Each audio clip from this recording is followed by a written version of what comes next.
versículo 12.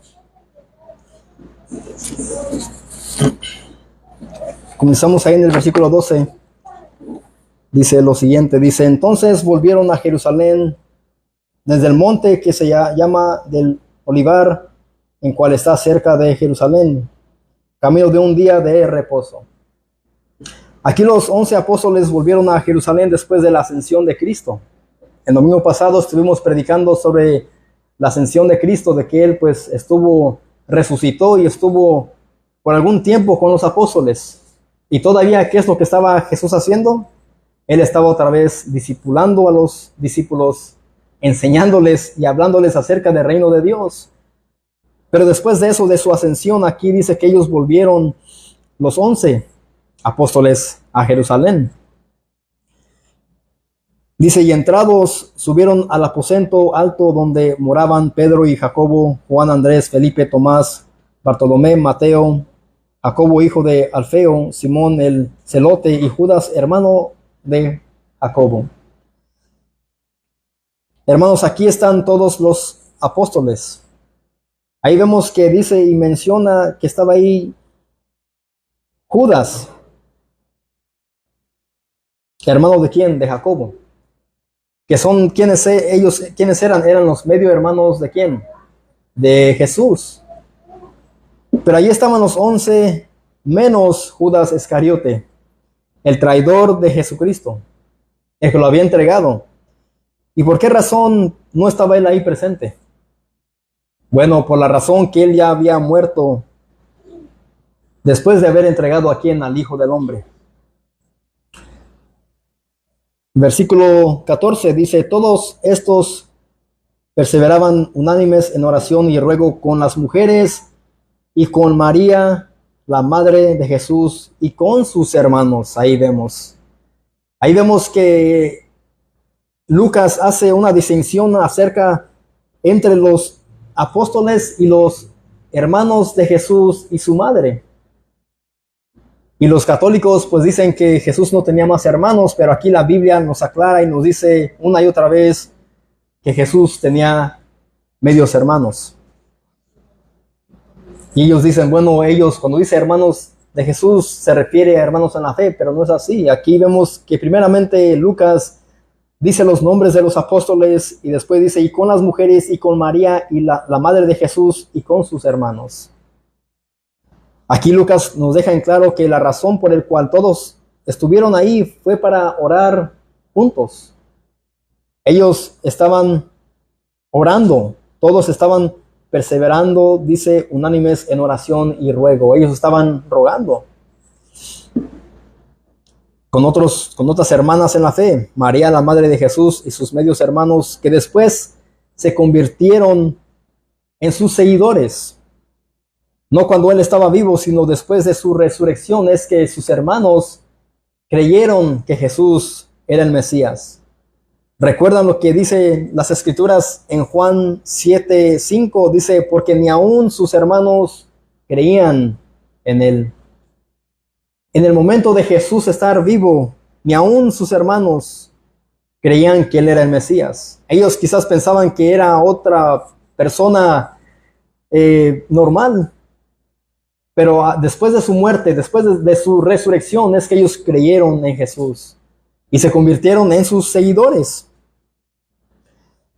Versículo 15 dice, en aquellos días Pedro se levantó en medio de los hermanos y los reunidos eran como 120 en número.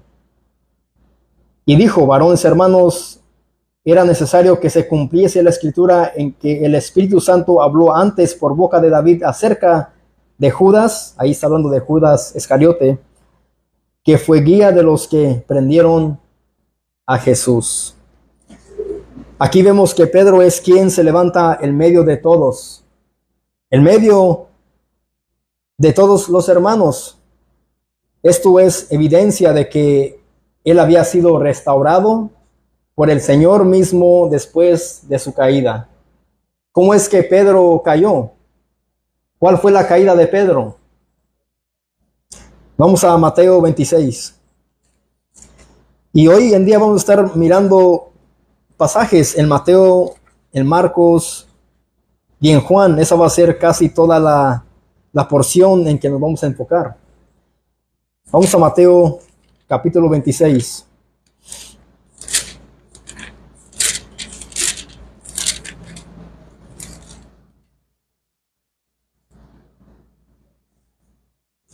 Versículos 69 al 75. Mateo 26, versículos 69 al 75. Aquí está hablando sobre la negación de Pedro. Vamos a ver cuál fue la caída de Pedro. Dice, Pedro estaba sentado fuera en el patio y se le acercó una criada, diciendo, tú también estabas con Jesús el Galileo. Mas él negó delante de todos, diciendo, no sé lo que dices. Ahí vemos que una persona, una criada, una mujer, reconoció a a Pedro como uno de los que andaban con Jesús el Galileo, mas él, ¿qué fue lo que hizo? Él negó al Señor delante de todos y él dijo con sus propios labios, no sé lo que dices. Ahí vemos la primera negación de Pedro. Saliendo él a la puerta, lo vio otra y dijo a los que estaban ahí, también este estaba con Jesús el Nazareno. Ahí vemos a otro testigo, a otra mujer que dice que él también estaba con Jesús el Nazareno. Ahí vemos la expresión. La primera mujer dijo Jesús el Galileo y después esta mujer dice el Nazareno. Pero él negó otra vez con juramento. Dijo, no conozco al hombre. Ahí vemos que Pedro no solamente una vez negó a Jesús, sino dos veces.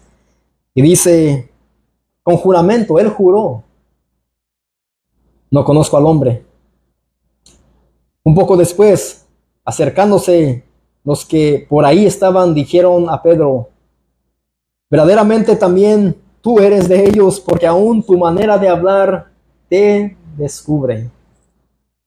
Ahí vemos que otras personas, por la forma en que él hablaba, dijeron, tú también eres uno de ellos, porque aún tu manera de hablar te descubre. Entonces él comenzó a maldecir y a jurar, no conozco al hombre. Y enseguida cantó el gallo. Entonces Pedro se acordó de las palabras de Jesús que le había dicho, antes que cante el gallo, me negarás 3 veces. Y saliendo fuera lloró amargamente. ¿Cuántas veces le falló Pedro a nuestro Señor Jesucristo? 3 veces. Lo negó 3 veces.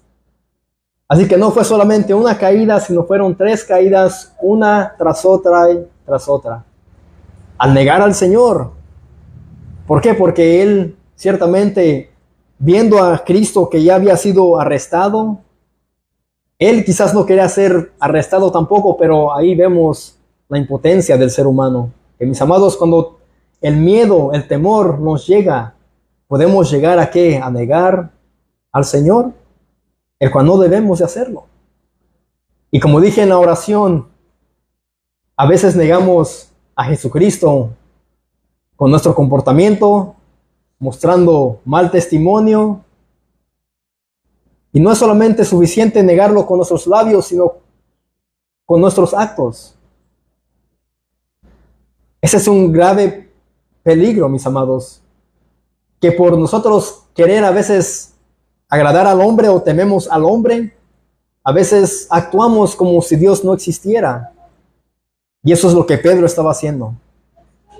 Él lo negó con sus labios. No conozco al tal hombre, no lo conozco. No sé de qué me hablas.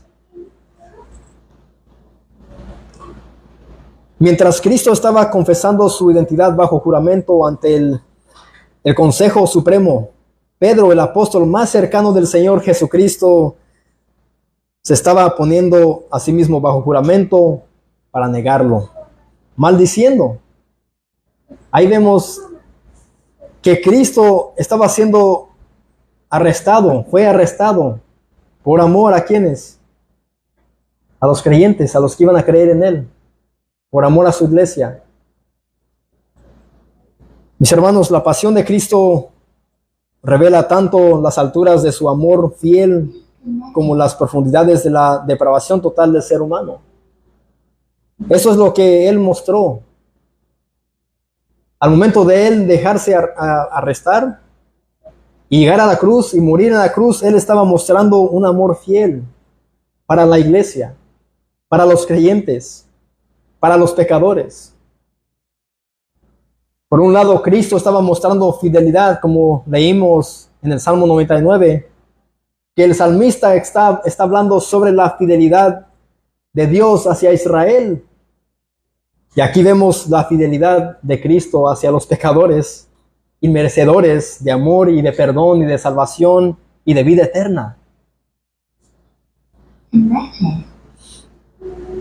Pero ahora Pedro ha sido transformado en un hombre valiente. Al momento de él levantarse ahí en Hechos, capítulo 1, versículo 15, dice: en aquellos días Pedro se levantó en medio de los hermanos y los reunidos eran como 120 en números y dijo.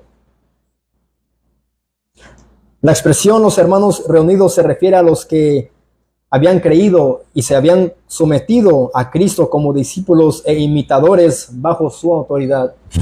Ahí Pedro estaba ciertamente reunido con 120 creyentes, con hermanos en la fe.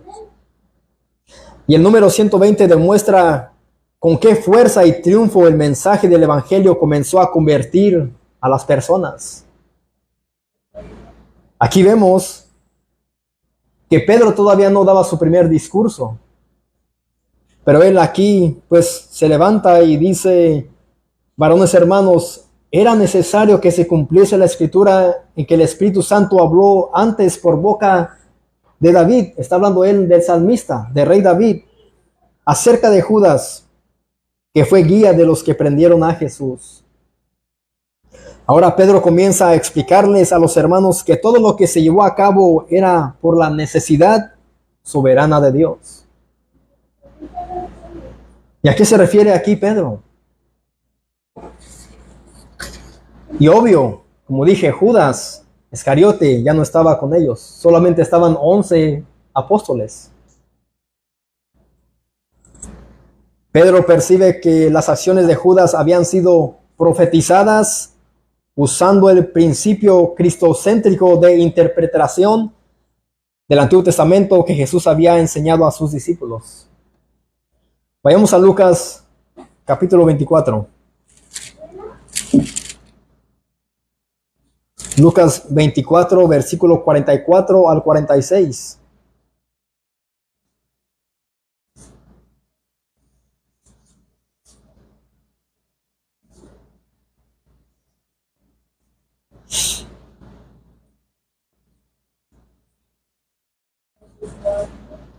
Lucas 24, versículos 44 al 46.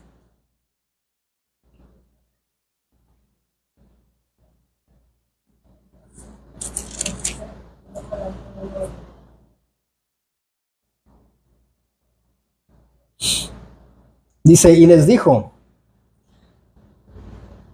estas son las palabras que os hablé, estando aún con vosotros, que era necesario que se cumpliese todo lo que está escrito de mí en la ley de Moisés, en los profetas y en los salmos. Él aquí está enseñándoles y recordándoles a sus discípulos lo que él les había hablado, que era necesario que se cumpliera todo lo que estaba escrito de él mismo. ¿En dónde? En la ley de Moisés, en los profetas y en los salmos. Entonces les abrió el entendimiento para que comprendiesen las escrituras. Y les dijo: así está escrito, y así fue necesario que el Cristo padeciese, sufriera y resucitase de los muertos al tercer día. Cristo aquí está hablando sobre lo que le iba a pasar a él, lo que iba a suceder con él. hasta llegar a la cruz, a morir por pecadores. Lo mismo que está hablando Pedro en Hechos, es lo mismo a lo que se refiere Cristo aquí en Lucas. Lo que hizo Judas y los padecimientos de Cristo estaban profetizados ¿en dónde? En la ley de Moisés, en los profetas y en los salmos. Esa es la porción del Antiguo Testamento. Y Cristo dice, todo eso apunta a mí. Todo lo que estaba escrito ahí hablaba acerca de mí, de mi sufrimiento, de mi padecimiento. A eso se refiere Cristo. Regresemos a Hechos 1, versículos 16 y 17. Y miren cómo como dice Pedro, varones hermanos, era necesario que se cumpliese. Lo mismo, la misma palabra cumpliese. Que llegue a cumplirse. La escritura en que el Espíritu Santo habló antes por boca de David. Y David, ¿en dónde están los escritos de David? ¿En la Biblia? En los Salmos. Acerca de Judas, que fue guía de los que prendieron a Jesús. Versículo 17, y era contado con nosotros y tenía parte ¿en qué? En este ministerio. Está diciendo Pedro que Judas Iscariote era contado con ellos. Era uno de los 12 y tenía parte en este ministerio. En Marcos capítulo 3, versículo 14 al 19, vemos que Cristo estableció 11 apóstoles y a Judas como mensajeros para predicar. Marcos 3.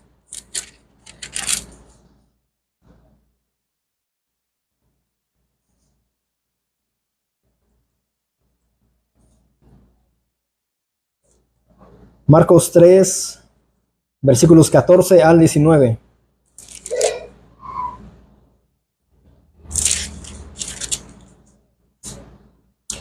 Desde el versículo 13. Aquí está hablando sobre la elección de los 12 apóstoles.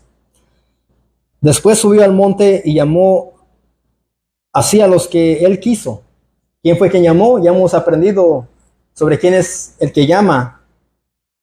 Hemos aprendido que es Cristo. Es Dios quien llama a aquellos que van a servirle. Después subió al monte y llamó a los que él quiso, y vinieron a él, y estableció a 12 para que estuviesen con él y para enviaros ¿a qué? A predicar. Cristo no los envió para entretener, para dar mensajes bonitos como suelen hacerlo muchos predicadores de hoy en día, que solamente entretienen a la multitud. Y vemos, en vez de iglesias sanas que prediquen el evangelio, vemos circos que supuestamente se hacen llamar iglesias y no son iglesias, que muestran más payasadas, más entretenimiento, más música y más eventos, ministerios de danzas y todo esto, mis amados. Aquí vemos que Él los eligió ¿para qué? Los estableció para enviarlos a predicar. Es un llamado que cuesta. Incluso para predicar detrás de un púlpito, mis amados, y preparar un sermón, un estudio, cuesta. Para salir a las calles cuesta. Y que tuviesen autoridad para sanar enfermedades y para echar fuera demonios. A Simón, a quien puso por sobrenombre Pedro. Ahí está el primero. A Jacobo, hijo de Zebedeo, el segundo. Y a Juan, hermano de Jacobo, el tercero, a quienes apellidó Bonagres, esto es, hijos del trueno. Andrés, Felipe, Bartolomé, Mateo, Tomás, Jacobo, hijo de Alfeo, Tadeo, Simón el cananista, y a quién más, y a Judas Iscariote, el que le entregó. Y vinieron a casa. Ahí vemos que Cristo, ciertamente, mis amados, también eligió y llamó a quién, al que le iba a entregar. porque era necesario que la escritura se cumpliese. Lo que estaba escrito acerca de Judas, que él entregaría a Cristo, se tenía que cumplir, y Cristo bien lo sabía porque Él es Dios. Su omnisciencia, ese atributo que el Padre tiene, también lo tiene Cristo. ¿Y por qué razón iba a entregar Judas a Jesús? Vayamos a Marcos 14.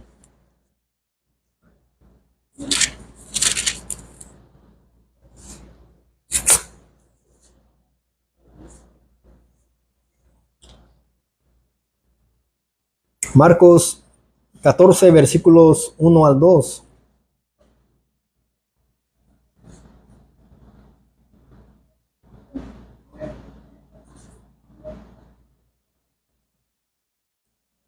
Dice el complot para prender a quién.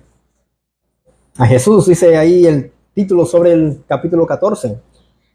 Marcos 14, versículo 1 al 2. El plan para prender a Jesús.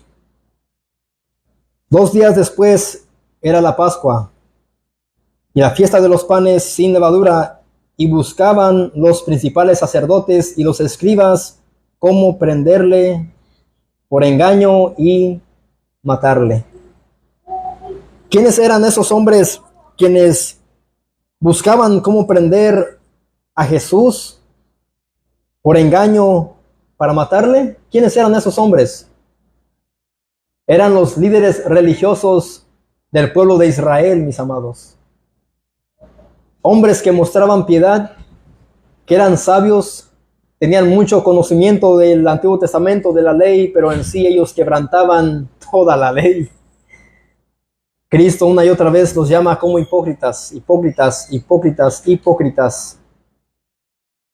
Y ellos mismos, dice, y buscaban los principales sacerdotes y los escribas cómo prenderle. ¿En qué forma? Por engaño, para matarle. Ellos estaban buscando algún motivo, alguna razón, alguna falla en Cristo para matarle, pero ellos aquí dice por engaño.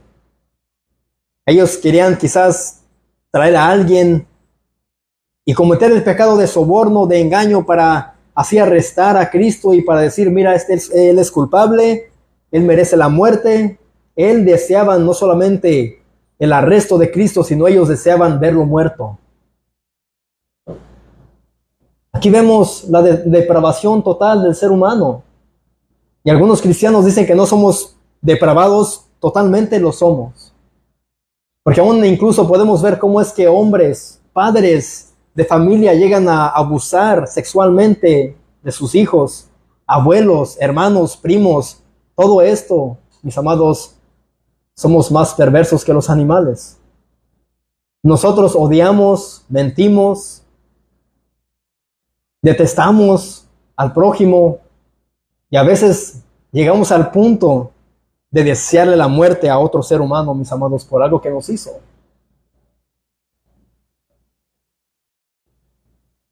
Podemos ver todo esto, como madres, después de tener a sus bebés, los arrojan a los basureros y los dejan ahí envueltos en bolsas, y gracias a Dios que casi siempre son encontrados vivos todavía por la misericordia de Dios. Y aquí vemos a hombres que buscaban cómo prender a Jesús por engaño y matarle. Y decían, no durante la fiesta, para que no se haga alboroto del pueblo. Esto lo predijo y lo profetizó el rey David en Salmos 41, pero primero vamos a Mateo 26, perdón. Vamos a Mateo 26.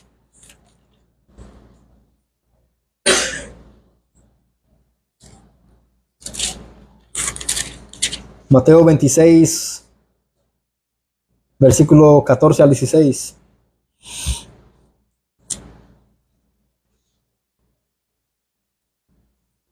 Mateo 26, versículos 14 al 16.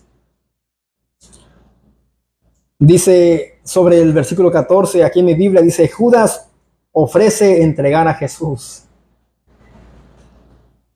Entonces uno de los 12 apóstoles que Jesús había escogido y llamado, que se llamaba Judas Iscariote, fue a los principales sacerdotes.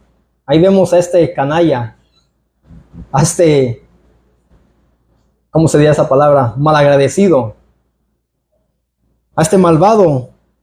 Él va hacia los principales sacerdotes y les dijo: ¿qué me queréis dar? Y yo os lo entregaré. Él va y ofrece su servicio. Él les dice a ellos: ¿qué me van a dar a mí? Y yo se los voy a ofrecer, yo se los voy a entregar. Y ellos le asignaron 30 piezas de plata y desde entonces buscaba oportunidad. ¿Para qué? Para entregarle.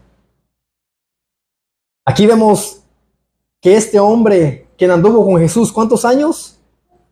3 años, junto al Maestro, junto al Mesías, junto a Cristo, junto al Hijo de Dios, junto a Dios mismo. Él va y habla con los principales sacerdotes y ofrece su servicio pecaminoso, traidor, avaro. Él ofrece su servicio. ¿Y le ofrecen cuánto? Le asignan a ellos, le dan a él 30 piezas de plata. Y después, desde ese entonces, él buscaba la oportunidad para entregárselos en manos de ellos.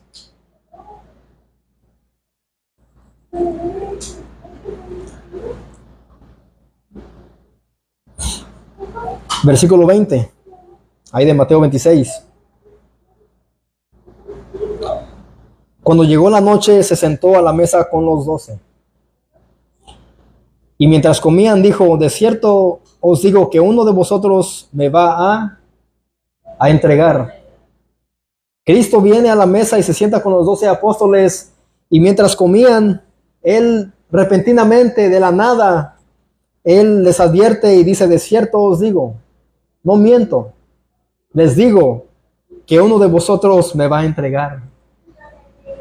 Cristo bien sabía lo que estaba en las Escrituras. Y entristecidos en gran manera, comenzó cada uno de ellos a decirle: ¿soy yo, Señor? Creo que en este momento todos estaban preocupados, con temor, miedo, diciendo: Señor, ¿seré yo el que te va a entregar? Dime Maestro, dime Rabí, Jesús, dime por favor, ¿soy yo quien te va a entregar? Dime la verdad. Ellos se pusieron tristes. Imagino que sus cabezas se bajaron al momento de estar ellos comiendo y: Señor, ¿seré yo? ¿Yo te voy a entregar?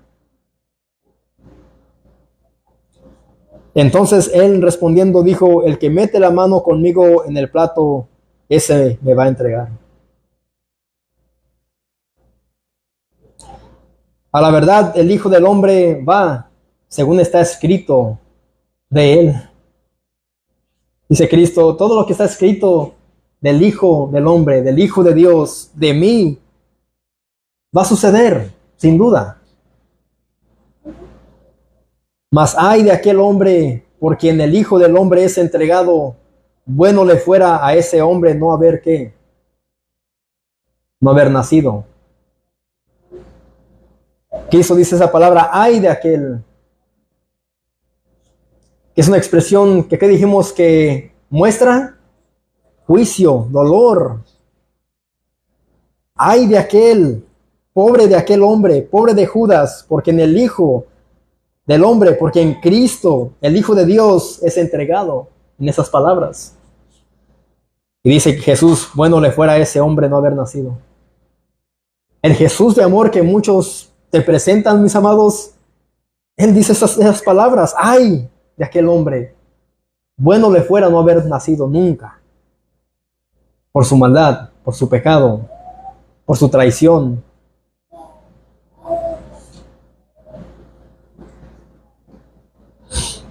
Entonces, respondiendo Judas, el que le entregaba, dijo: ¿soy yo, Maestro? Le dijo: tú lo has dicho. Tú lo has dicho, Judas. Tú me vas a entregar. Tú lo vas a hacer. De ti está escrito en las Escrituras que tú eres quien va a entregar al Hijo del Hombre. Escrito está, Judas, lo que vas a hacer, ve y hazlo ya, le dijo. Y dice que ahí entró Satanás en Judas y él fue corriendo.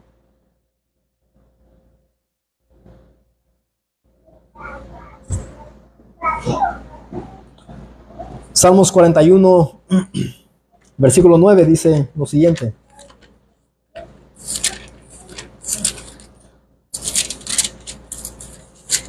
Salmos 41, versículo 9.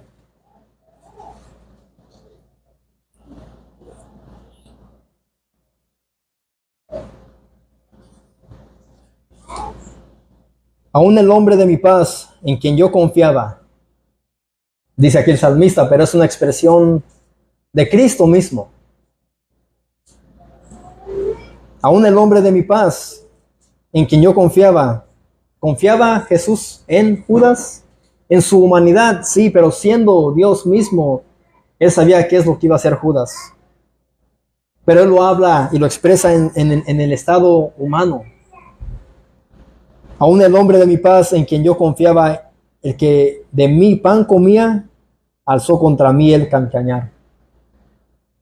Él es el que estaba ahí comiendo con él. En él había confianza. Pero ese mismo en quien Jesús confiaba y quien comía con él, pues ciertamente le iba a entregar. Esta es una imagen de traición o de astucia. Un acto y una característica de ¿quién? De Satanás. Y la serpiente era más astuta que los animales de la tierra. Vemos ahí que dice eso en Génesis 3. Y los falsos maestros se introducen a sí mismos, como estamos también estudiando en la carta de Judas, con astucia, son astutos.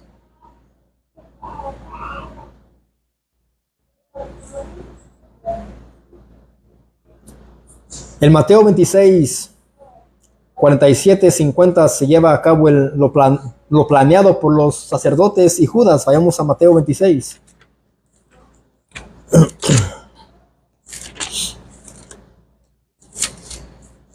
Amor, si alguien quiere agua, tráeles de adentro, por favor. Porque sé que está caliente aquí. En Mateo 26, versículo 47 al 50.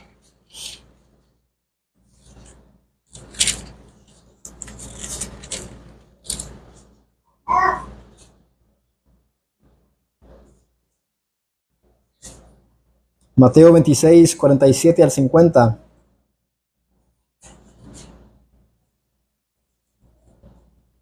Aquí está hablando sobre el arresto de Jesús. Dice, mientras todavía hablaba, vino Judas, uno de los 12, y con él mucha gente con espadas y palos. ¿De parte de quiénes? ¿De los incrédulos? ¿De los samaritanos? ¿De los no judíos? No, eran de los principales sacerdotes y de los ancianos del pueblo. Ellos fueron quienes enviaron a esta gente juntamente con Judas. ¿Para qué? Para arrestar a Cristo Jesús. Los hombres religiosos, mis amados, los líderes de la nación de Israel, envían a Judas y con él a mucha gente con espadas y palos de parte de ellos. Eso me recuerda cuando Saulo de Tarso también fue enviado por ellos. ¿Para qué? Para prender y arrestar y a perseguir a los cristianos en Damasco, pero ahí el Señor los salva por su gracia para ser el gran apóstol de los gentiles. Dice, y el que le entregaba les había dado señal, diciendo, al que yo besare, ese es. Prendedle. Judas les dijo a esta gente, a quien yo bese, ese va a ser. Ese es Jesús. En ese instante ustedes llegan, yo lo beso, ustedes van y lo arrestan. Él está dándoles una señal. Y enseguida se acercó a Jesús y dijo: salve, Señor, Maestro, y le besó. Ahí vemos que llegaron a donde estaba Jesús. Judas se le acerca y le dice: salve, Maestro, y le da el beso de traición. Le da el beso de Judas. Todavía se atreve a besar a su maestro. Todavía se atrevió a besar al Hijo del Hombre, con engaño y con astucia. Y este fue el momento oportuno que él buscaba para que ellos pudiesen arrestar y prender a Jesús. Aquí se cumplió lo planeado por los principales sacerdotes y Judas. Y aquí se termina su servicio. Recuerdan que él se ofreció a entregarles a Jesús. Pero recuerden que esto estaba ya escrito. Dios lo usó para su gloria. Mis amados, ¿quién puede altercar con Dios? El hombre es responsable, sí, Judas lo hizo, pero estaba todo en el plan de Dios. Quizás algunos que lean la Biblia y escuchen esto dirán: qué Dios tan malvado, qué Dios tan maléfico, tan diabólico. Bueno, Dios va a hacer lo que Él va a hacer, cuando Él quiera, como Él quiera, cuando Él quiera. Dios nos hace a nosotros pasar por momentos difíciles porque Él quiere, y eso, mis amados, nos va a hacer más fuertes y más firmes. Pero Cristo aquí se dejó arrestar. ¿Por qué? ¿Para qué? ¿Por qué motivo? Para salvar a pecadores.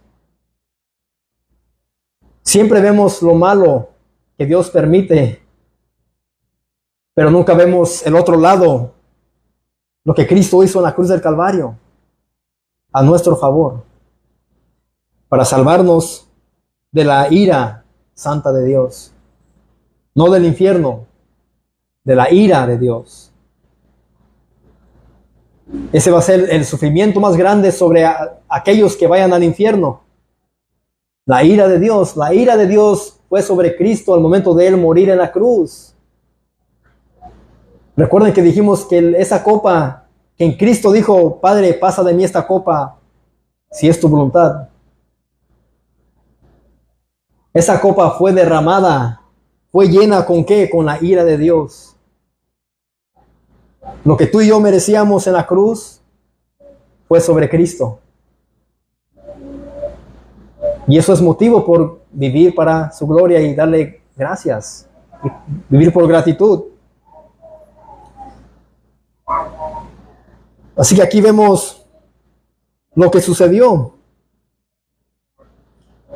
Dice: y enseguida se acercó a Jesús y le dijo: salve, Maestro, y le besó. Y Jesús le dijo: amigo, ¿a qué vienes?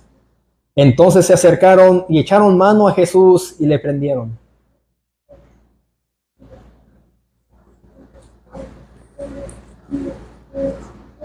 Regresemos a Hechos, capítulo 1, versículo 17.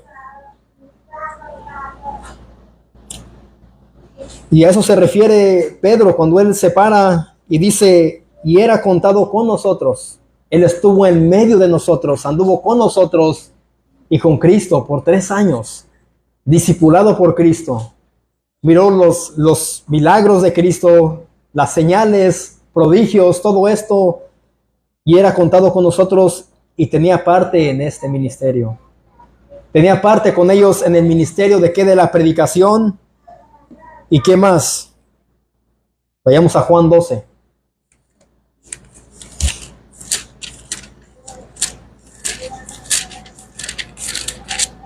El Evangelio de Juan, capítulo 12, versículo 1 al 6. No solamente vemos eso de Judas, ahora vamos a ver algo más.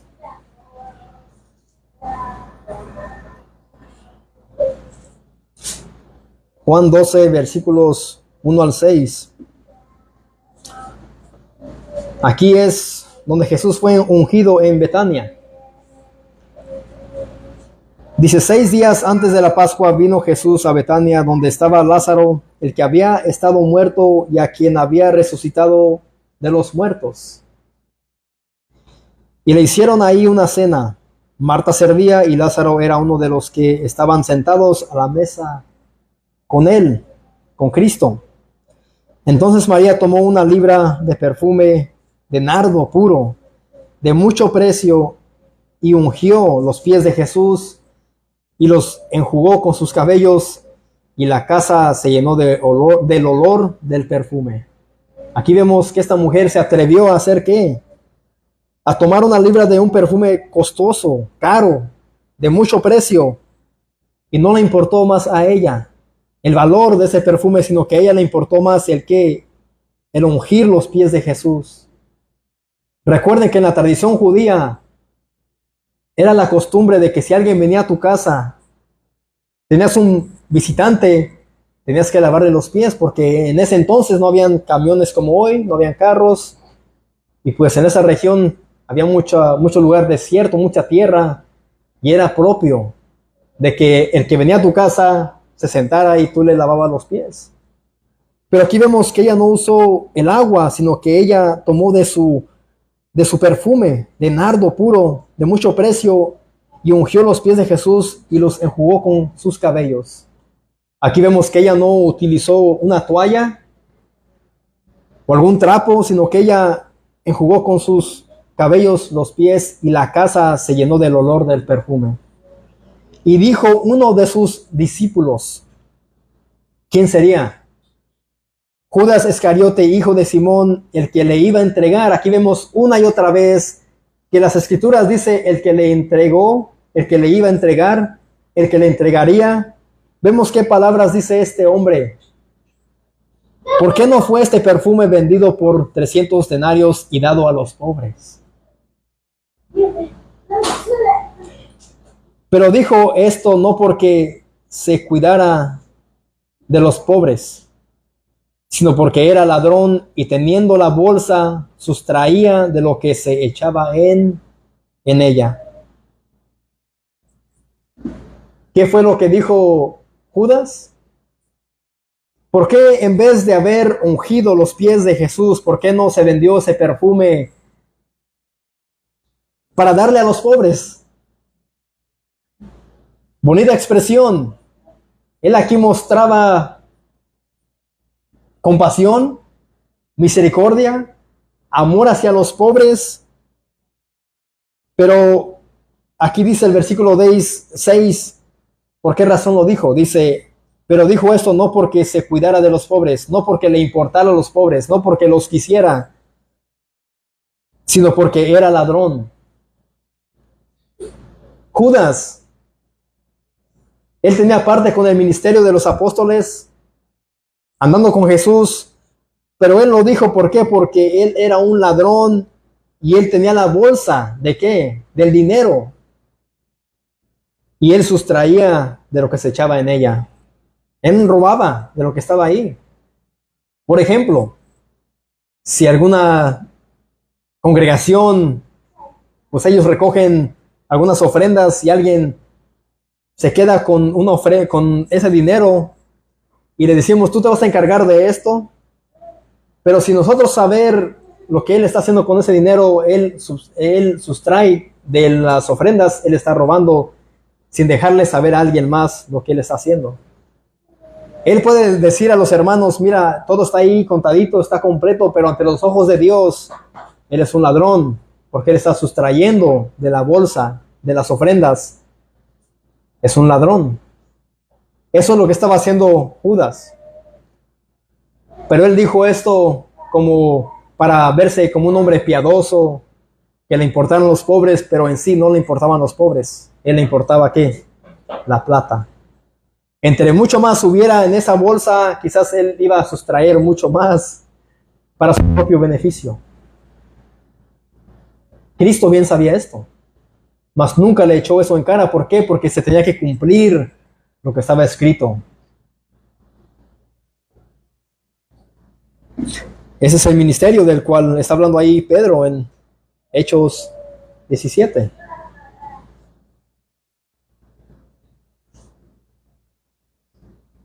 A pesar de Judas ser un traidor, aquí aprendemos que a él no le importaban los pobres, sino el valor del perfume.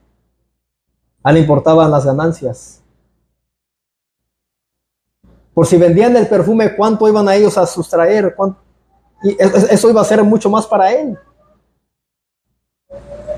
Aquí aprendemos que él guardaba el dinero recogido para el ministerio y se encargaba de esto, pero aún era un ladrón.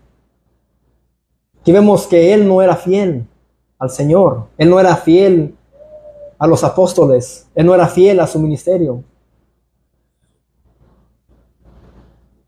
Antes de la traición de Cristo, pues él ya estaba pecando. Mis amados, estas dos características las tienen los falsos maestros de hoy en día. Los falsos maestros, profetas, los apóstoles, los falsos pastores, que más bien son lobos rapaces. Desde ese entonces ya existían hombres ávaros, codiciosos, y el apóstol Pablo habla acerca de tales hombres en la carta de Tito, capítulo 1, versículo 7.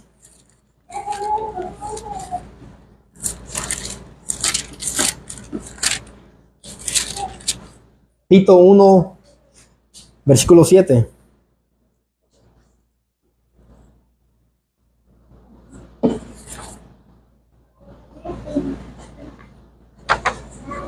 Dice el apóstol Pablo: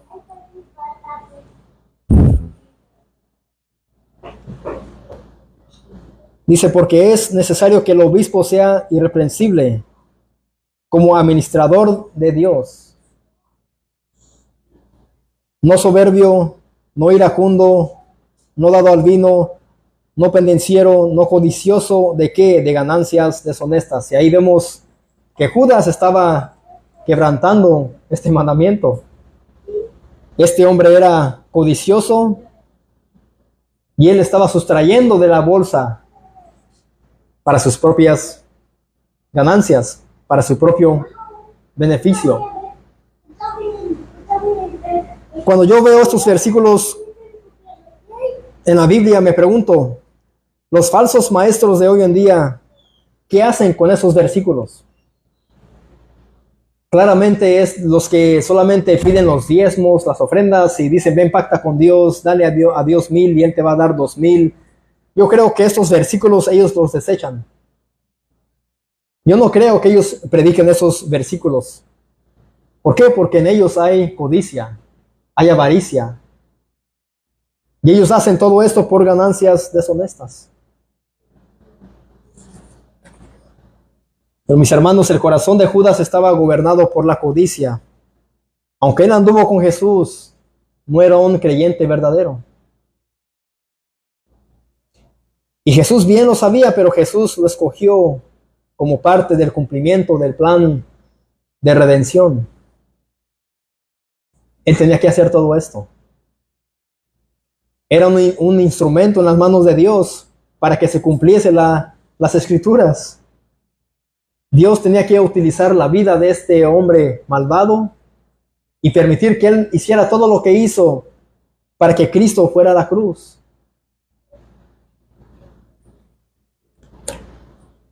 Regresemos a Hechos 1, versículos 17 y el 19. 17 y 18, perdón. Hechos 1, versículos 17 y 18.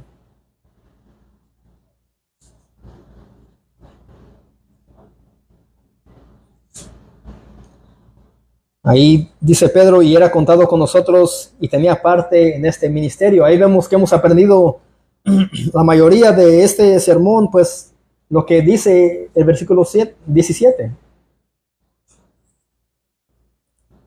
Este pues, con el salario de su iniquidad, adquirió un campo y cayendo de cabeza se reventó por la mitad y todas sus entrañas se derramaron.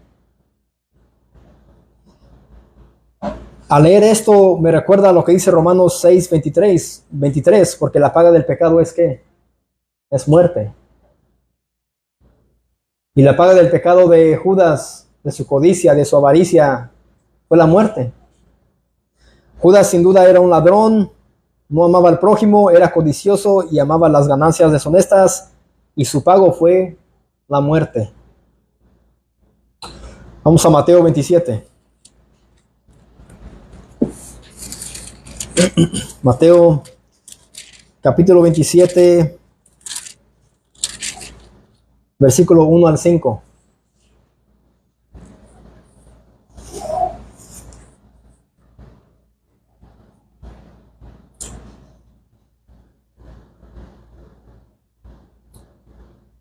Venida la mañana, todos los principales sacerdotes y los ancianos del pueblo entraron en consejo contra Jesús. Ahí vemos que estos hombres ciertamente querían ver muerto a Jesús. No paraban ellos de desear eso en sus corazones, porque él traía otra doctrina diferente. Él decía que él era el Hijo de Dios, y ellos decían, tú eres un blasfemo. Pero aquí vemos que ellos entraron en consejo contra Jesús para entregarle a muerte. Y le llevaron atado y le entregaron a Poncio Pilato, el gobernador. Entonces Judas, el que le había entregado, viendo que era condenado, devolvió arrepentido las 30 piezas de plata a los principales sacerdotes y a los ancianos. Aquí ahora vemos que después que Judas entrega a Jesús, ahora él, viendo cómo él es condenado, cómo lo azotan, cómo lo golpean, cómo lo están maltratando, ahora él siente quizás dolor, y él dice, devolvió arrepentido las 30 piezas de plata a los sacerdotes. Él regresó. Quizás como vemos en la pasión de Cristo, quizás él se las arrojó, se las tiró. Primero él se las entrega y le dice, miren, no quiero yo esto. Dejen libre a Jesús. Y ellos le dicen, no, quédatelas, ya son tuyas. A Jesús ya lo tenemos, gracias por tu servicio. Y vemos que al final él se las arroja a ellos y él le escupe esas monedas. ¿Pero de qué sirve? Ya era muy tarde, él ya había entregado a Jesús, él había ofrecido su servicio para que ellos pudiesen arrestar a Jesús y condenar a Jesús. Pero aquí vemos que él, viendo que era condenado, volvió arrepentido las 30 piezas de plata, diciendo, yo he pecado entregando sangre inocente. Él ahí declara con su propia boca, con su boca indigna de profesar y confesar a Cristo, él dice, yo he pecado entregando a sangre inocente. Mas ellos dijeron, ¿qué nos importa a nosotros? Allá tú. ¿Qué nos importa? Tú fuiste quien pecó, no nosotros. Ellos se creían perfectos, santos, justos. Y dicen, allá tú. ¿Qué nos importa? Tú no nos importas tú. Lo que nos importa es el saber que Cristo ya ha sido condenado. Gracias por tu servicio, Judas. Y arrojando las piezas de plata en el templo, salió y fue y se ahorcó. Ahí vemos que Judas se quitó la vida. No fue salvo. El Señor no lo perdonó, porque su remordimiento fue quien lo llevó a hacer esto, mas él no fue a Dios arrepentido. Y no lo iba a hacer. ¿Por qué? ¿Por qué tenía que hacer esto? El hijo de perdición. Ese era él.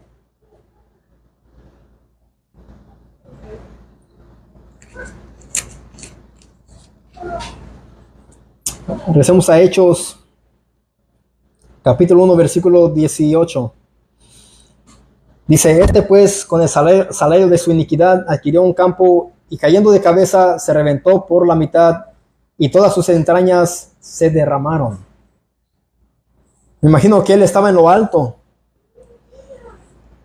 y es probable que el cuerpo de Judas hubiera colgado hasta que se rompió la cuerda y su cadáver en descomposición se abrió de forma que sus órganos internos se salieron. Una señal de morir en desgracia total por su pecado. Quizás él estaba en lo alto, Estuvo ahí por mucho tiempo y pues se reventó la cuerda y al momento de caer en tierra se reventó por la mitad y sus órganos internos pues salieron, quizás ya olía feo, pero eso es una muestra de una muerte en desgracia total. Judas, mis amados, ya estaba predestinado a morir y Jesús lo dijo en Juan 17, versículo 12. Vayamos ahí.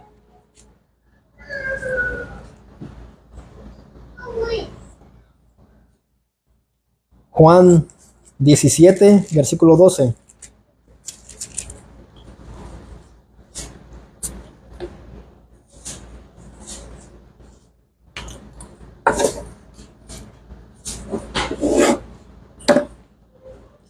Dice, cuando estaba con ellos en el mundo, yo los guardaba en tu nombre. A los que me diste, yo los guardé, y ninguno de ellos se perdió, sino el hijo de perdición, para que la escritura se cumpliese. Ahí vemos que Jesús, ahí está haciendo la oración por sus discípulos, y él le dice al Padre, que cuando él estaba con ellos en el mundo, en su nombre del Padre, los guardaba, los cuidaba. Y él le dice, y ninguno de ellos se perdió, Padre. De los que tú me has dado, ninguno se perdió. De los 12, ninguno se perdió, sino el hijo de perdición, para que la escritura se cumpliese. Ahí vemos que ya estaba predestinado que Judas debía morir. Versículo 19 de Hechos 1.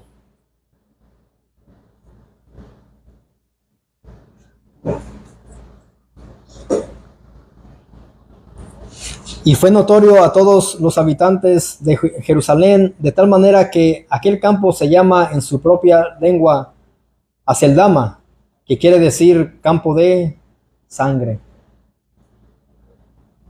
Ahí donde Judas se ahorcó, la gente escuchó todo esto y nombraron pues esa parte de esa región Aceldama, que quiere decir campo de sangre. Mis amados, el libro de los Hechos nos revela el decreto de Dios que se lleve a cabo por necesidad soberana y nadie se puede oponer a ella. Romanos también nos habla sobre la soberanía de Dios. Las Escrituras. Romanos capítulo 9, vayamos ahí.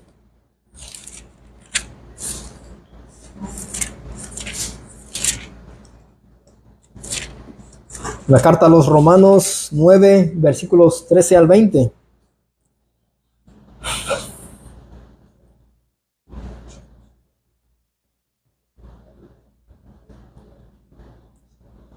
Dice, como está escrito, a Jacob amé, mas a Esaú aborrecí. ¿Qué pues diremos? Dice el apóstol Pablo, ¿que hay injusticia en Dios? En ninguna manera. Pues a Moisés dice, tendré misericordia del que yo tenga misericordia, y me compadeceré del que yo me compadezca.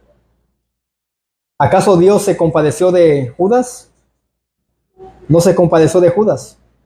¿Por qué? Porque vemos que ya estaba predestinado por el decreto de Dios que iba a morir.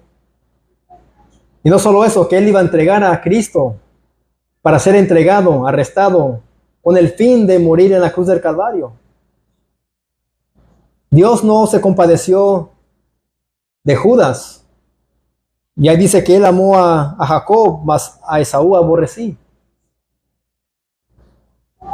Así que no depende del que quiere ni del que corre, sino de Dios, que Él tiene misericordia. Depende de Dios. Mis amados, la salvación o la condenación eterna depende de Dios. ¿Es Dios quien obra en el corazón para salvación? ¿Sí o no? Nosotros oramos a Dios que Él obre, que Él salve a pecadores. ¿Sí o no? Nunca oramos o le pedimos a alguien, mira, te pido a ti que tú obres en tu propio corazón y tú aceptes a Cristo en tu corazón para salvación. Nunca hemos escuchado una oración como esta. Siempre es, Señor, salva, Señor, obra. Porque la Escritura dice a Faraón, para esto mismo te he levantado. ¿Con qué propósito? Para mostrar en ti mi poder y para que mi nombre sea anunciado por toda la tierra. Por esa razón es que Dios endureció más el corazón de Faraón. Aquí vemos, mis amados, que en este asunto es Dios quien endurece o ablanda más el corazón. Dios tiene todo el control. Para esto mismo te he levantado, para mostrar en ti mi poder, dice Jehová. Le dijo eso a Faraón, para esto mismo te levanté, para mostrar mi poder en ti. Y para que mi nombre sea anunciado por toda la tierra.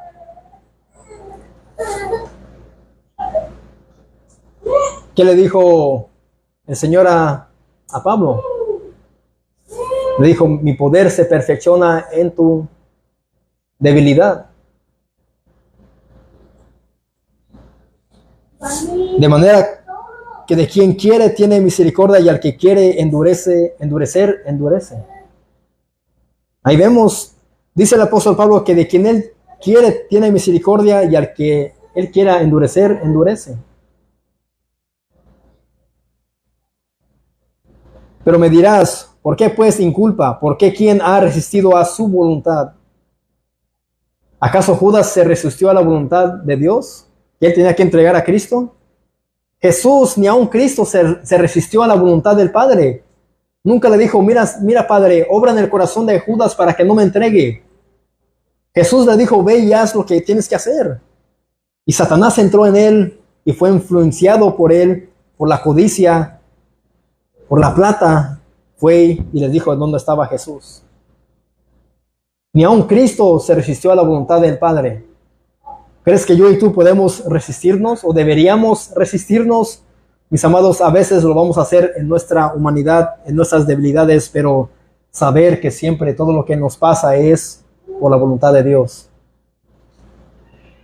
Todo está bajo su control. Y en cuanto más comprendamos esto, estaremos más en paz y entenderemos más a Dios.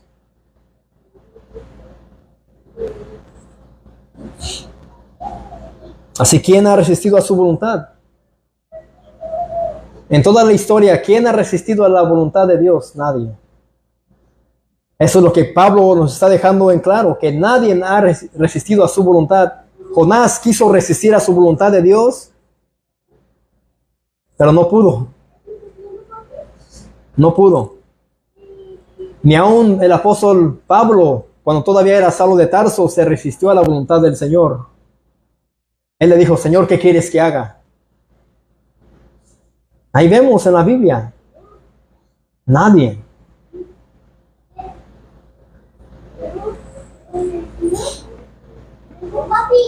Aquí vemos que lo que le pasó a Judas tenía que pasar.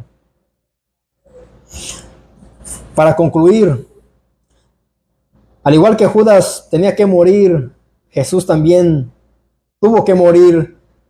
Pero la diferencia es que Judas sí era culpable de su pecado, pero Jesús nunca pecó. Esa es la gran diferencia. Judas ciertamente tenía que morir por su pecado. Cristo también tenía que ir a la cruz sin pecado. Él tuvo que morir, el justo por los injustos. Primera de Pedro, capítulo 3, versículo 18, dice, porque también Cristo padeció una sola vez por los pecados, el justo por los injustos, para llevarnos a Dios, siendo la verdad muerto en la carne, pero vivificado en espíritu.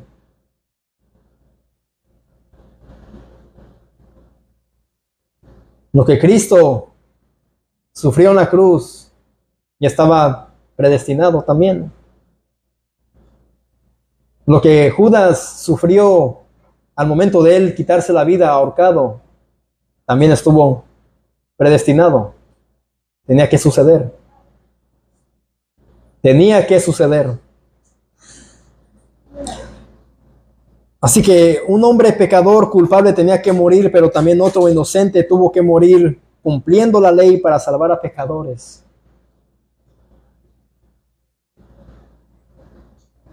Charles Spurgeon dijo lo siguiente: no hay salvador sin esparcimiento de sangre. No hay salvador sin sacrificio. Esas palabras nos dejan bien en claro. Lo que Judas hizo tenía que ir con el fin, mis amados, que un salvador esparciera su sangre en la cruz. Y tenía que haber un salvador sacrificado. Un salvador perfecto, sin mancha, sin pecado. Obediente a la ley al 100%. No hay salvador sin esparcimiento de sangre, no hay salvador sin sacrificio. Así que Cristo tenía que morir para salvarnos a nosotros. Mis amados, Judas, el apóstol de iniquidad, tuvo que hacer lo que hizo para que Jesús fuera a la cruz.